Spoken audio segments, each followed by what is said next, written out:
Hello Africa, welcome to a special edition of HealthAfrik, and we are privileged to be at the office of the Provost of the Medical College of the University of Lagos. We'll go for a break, and when we come back, I'll introduce my guest to you.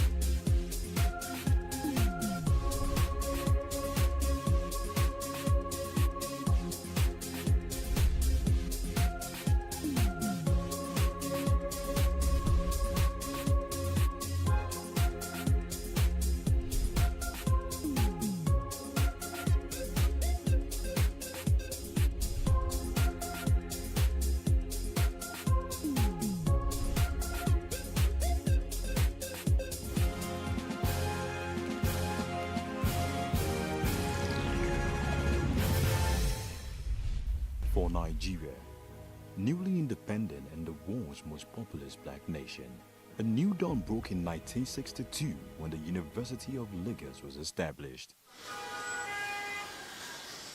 And 56 years on, higher education has never remained the same.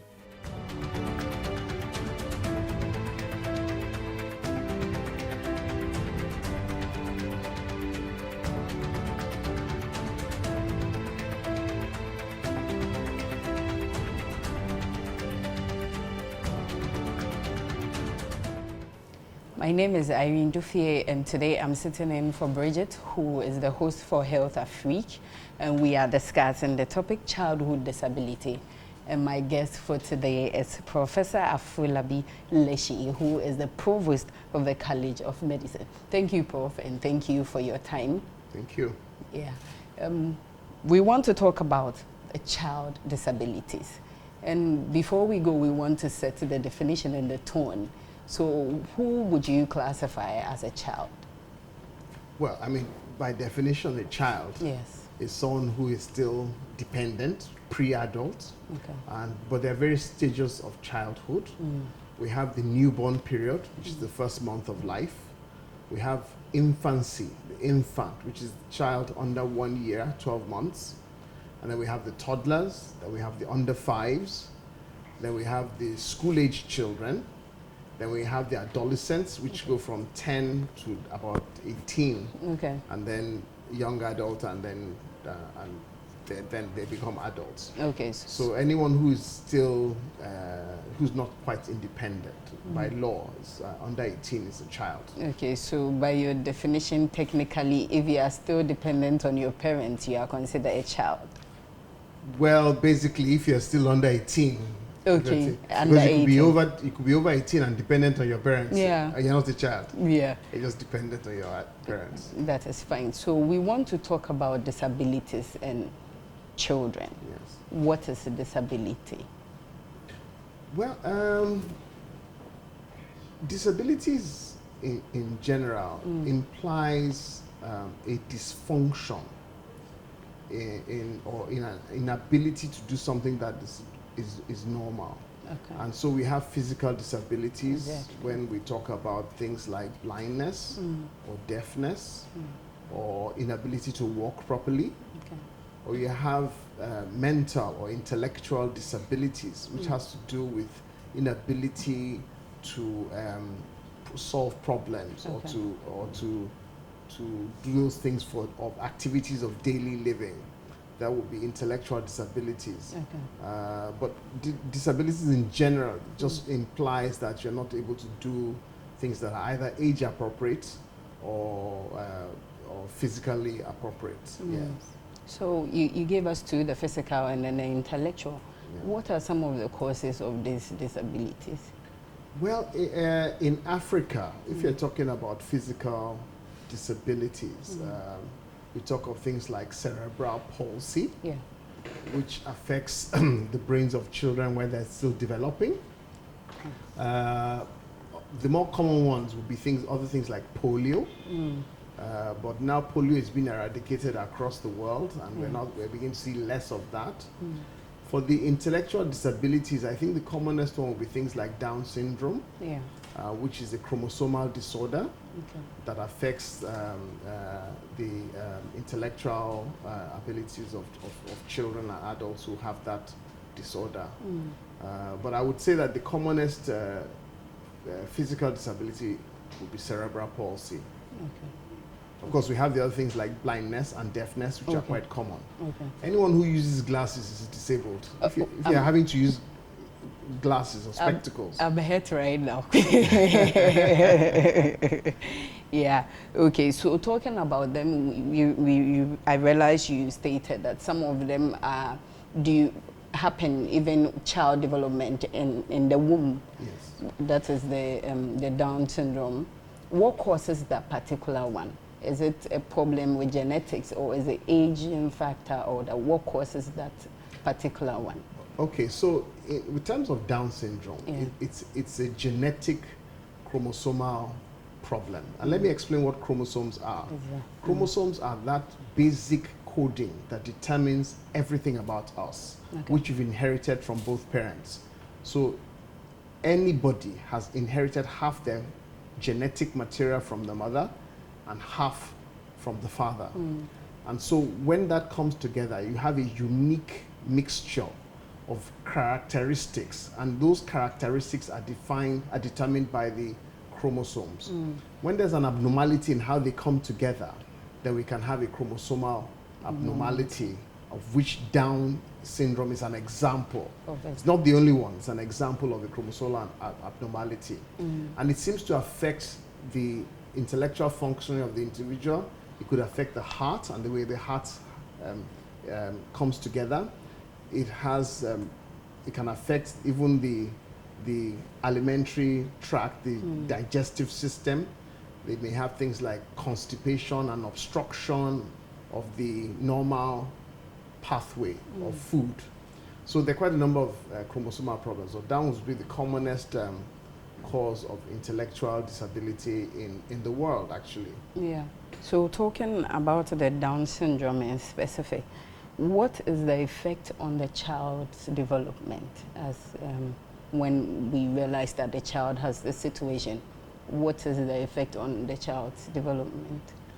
Well, I think the first thing that happens is that the mother notices that the child is not achieving certain milestones at particular times. Milestones are those time periods when children are expected to acquire certain skills, like sitting, like neck control, like walking, like being able to recognize strangers and respond appropriately to strangers and smile and talk and all that. Those are milestones, and that's the first thing that happens. And we notice that there's a delay in certain milestones, and then that's often is the trigger for them to come to hospital or to see care of what is going on.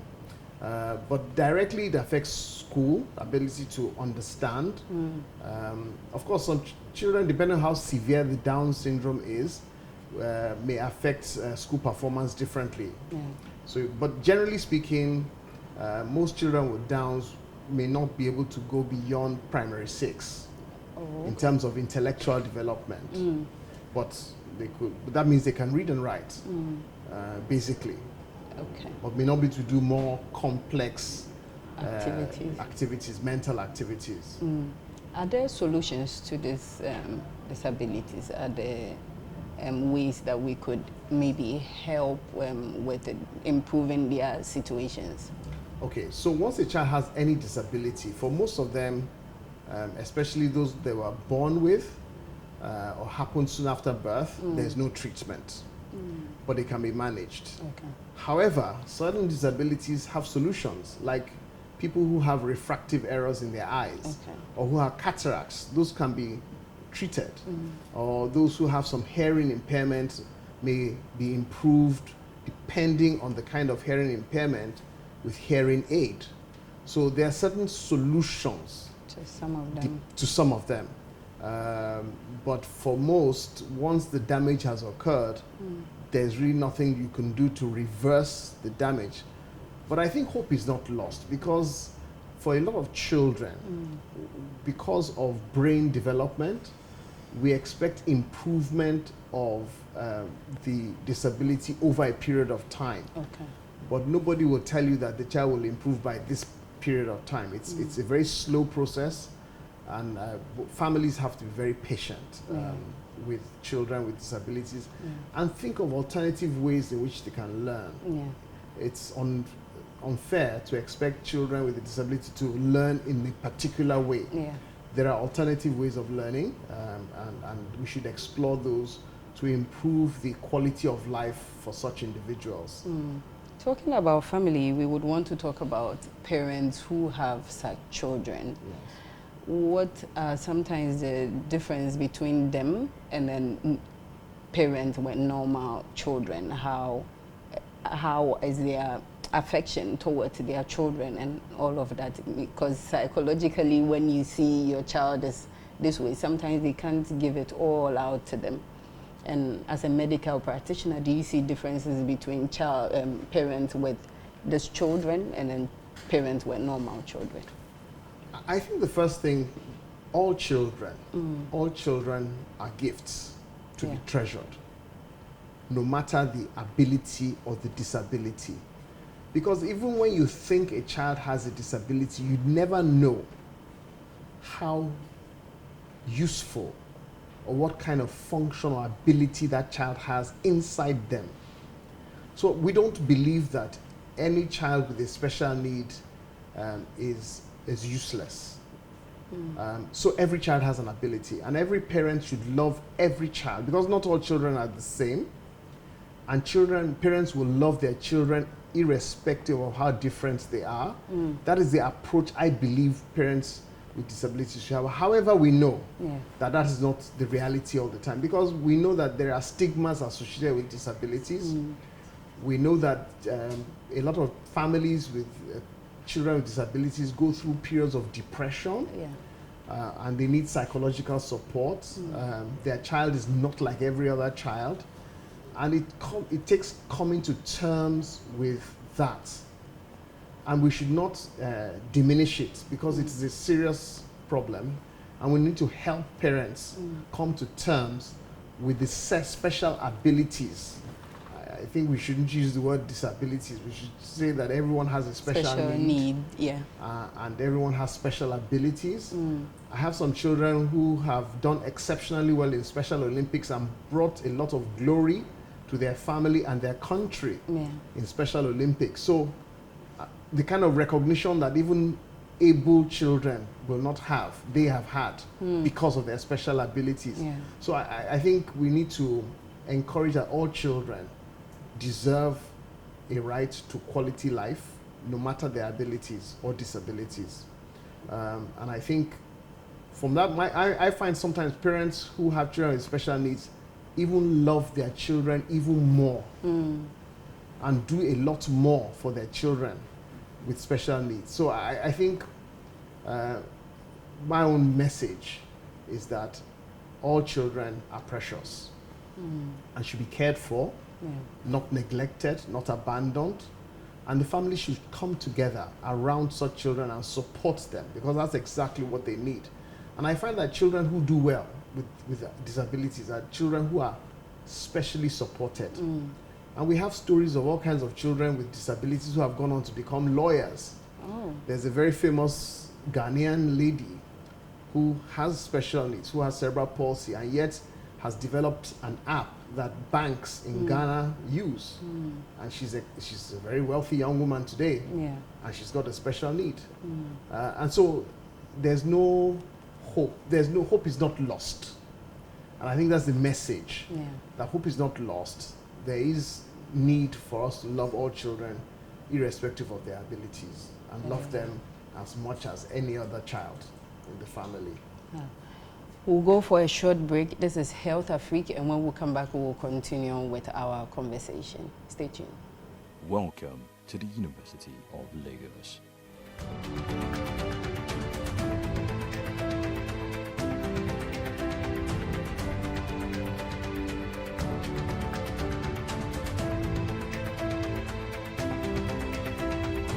Welcome to the University of Lagos. Welcome to the University of Lagos. Welcome to the University of Lagos. Welcome to the University of Lagos, the University of First Choice and the nation's pride. We welcome you with joy to the University of First Choice. We are moving on to greater heights. The University of First Choice, the nation's pride. Welcome to the University of Lagos.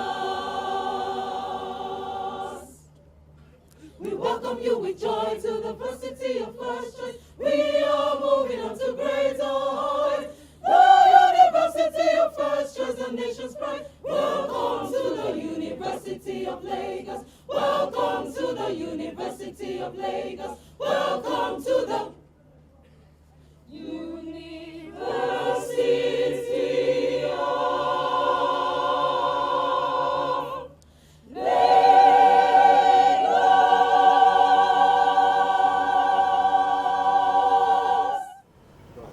Welcome back. If you just tune in, this is HealthAfrik with Prof F Lesi, who is the Provost of the College of Medicine at the University of Lagos.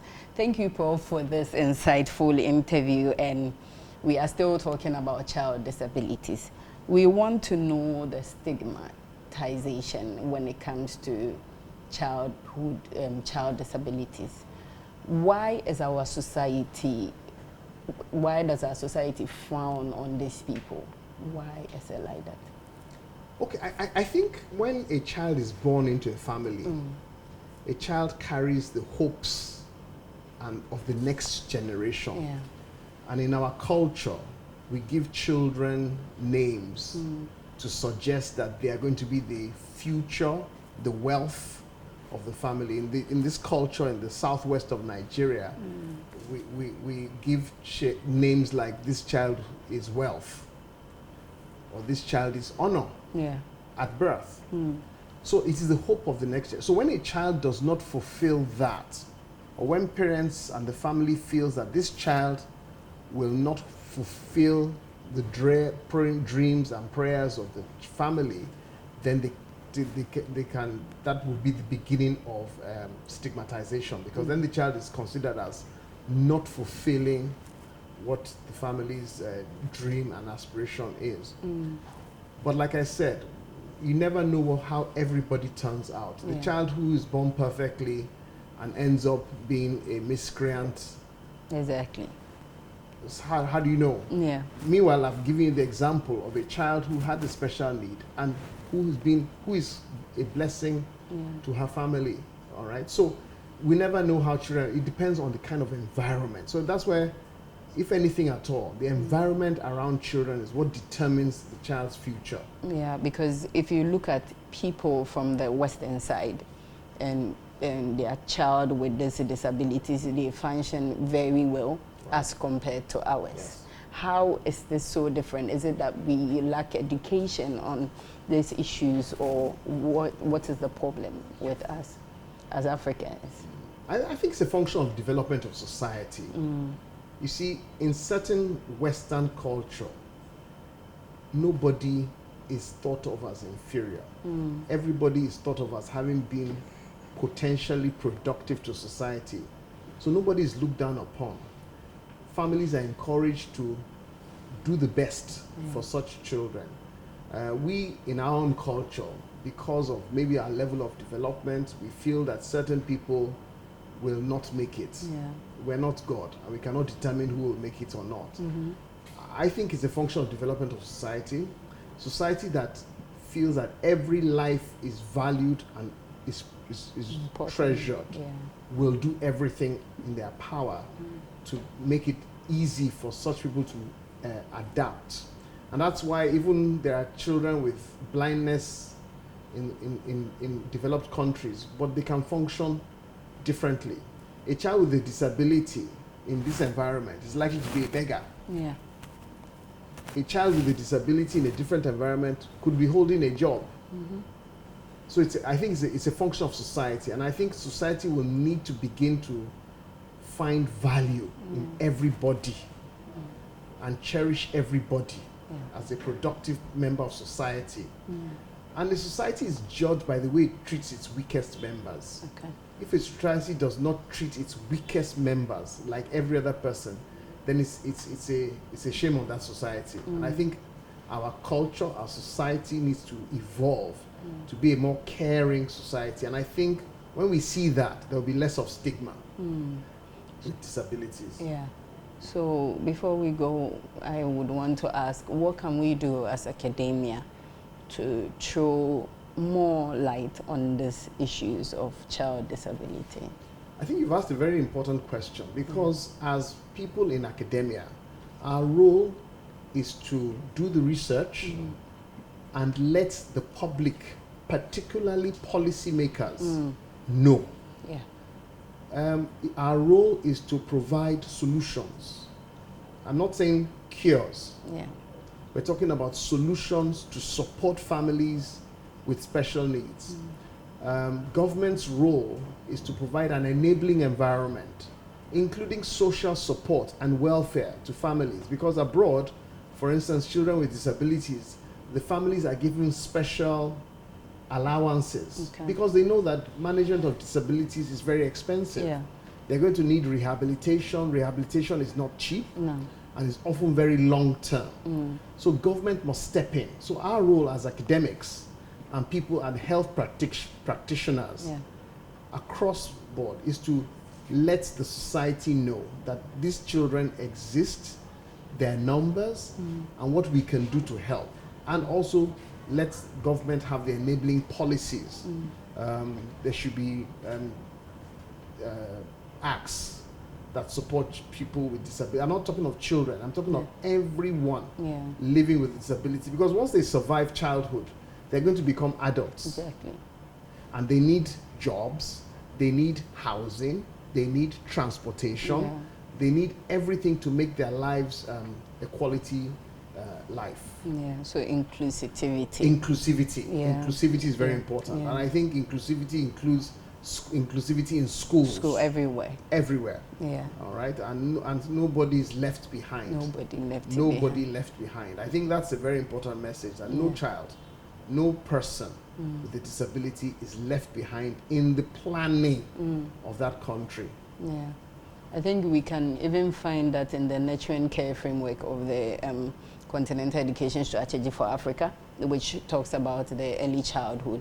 And so before we go, your final words, what you want to say to policymakers, or what you want to say to government who are watching about child disabilities? Well, I think first of all, to families out there who have children with disabilities, I think we need to come together to form support groups. You are not alone. Yeah. That is the message to families out there. You are not alone. And I think you need to find health facilities and parent support groups who have children. It's common in our environment. There are enough children and families living with disabilities, so find support amongst each other. To governments out there, I think we need to do more for our children and our families with disabilities in terms of financial support, in terms of policies that need to be put in place. And even facilities. And facilities. We need, even the way we construct buildings, the way we build our roads and curbs, all this has to do with making lives of people with disabilities easier and better.